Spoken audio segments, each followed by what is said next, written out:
വചനവീഥിയിലൂടെ father ജെ.ബി. Puthur. വിശുദ്ധ മത്തായി രചിച്ച യേശുവിന്റെ സുവിശേഷം അധ്യായം 12 43 മുതൽ 45 വരെയുള്ള വാക്യങ്ങൾ. അശുദ്ധാത്മാവ് തിരിച്ചു വരുന്നു.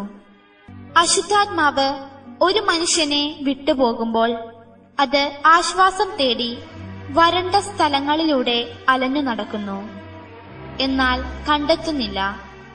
അപ്പോൾ അത് പറയുന്നു, ഞാൻ ഇറങ്ങിപ്പോന്ന എന്റെ ഭവനത്തിലേക്ക് തിരിച്ചു ചെല്ലും. അത് മടങ്ങി വരുമ്പോൾ ആ സ്ഥലം ആളൊഴിഞ്ഞതും അടിച്ചുവാരി സജ്ജീകരിക്കപ്പെട്ടതും കാണുന്നു.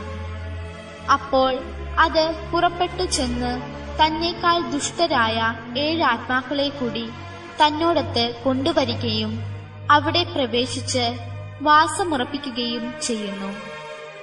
അങ്ങനെ ആ മനുഷ്യന്റെ അവസാനത്തെ സ്ഥിതി ആദ്യത്തേതിനേക്കാൾ ശോചനീയമായിത്തീരുന്നു.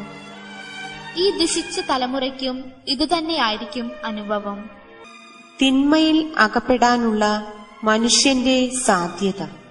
പിശാചിന്റെ കുതന്ത്രങ്ങളും കൗശലങ്ങളും നിറഞ്ഞ പ്രവർത്തന ശൈലികളെ സംബന്ധിച്ച് ഉള്ള ചില ഉൾക്കാഴ്ചകൾ മനുഷ്യന് നൽകാൻ ഇടവരുന്ന ഒരു സുവിശേഷ ഭാഗമായിട്ട് വേണം ഇന്നത്തേത് നാം കരുതാൻ. പിശാച് സദാസമയവും മനുഷ്യനിൽ ദുശ്ചിന്തകൾ ഉണർത്തിയും ദുഷ്പ്രേരണകൾ നൽകിയും അവനെ തന്റെ നിയന്ത്രണത്തിലാക്കുവാനുള്ള പരിശ്രമം തുടർന്നുകൊണ്ടിരിക്കും എന്ന സൂചന ഇതിലൂടെ നൽകപ്പെടുന്നു.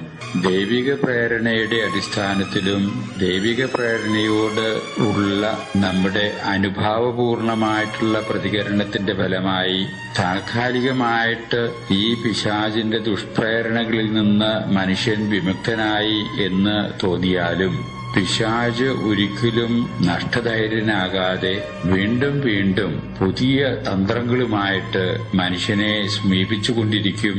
കെണികളൊരുക്കിയും ദുഷ്പ്രേരണകൾ നൽകിയും മനുഷ്യനെ തന്റെ വലയത്തിൽപ്പെടുത്തുവാൻ എന്നുള്ളതാണ് ഇന്നത്തെ സുവിശേഷം നൽകുന്ന സന്ദേശം.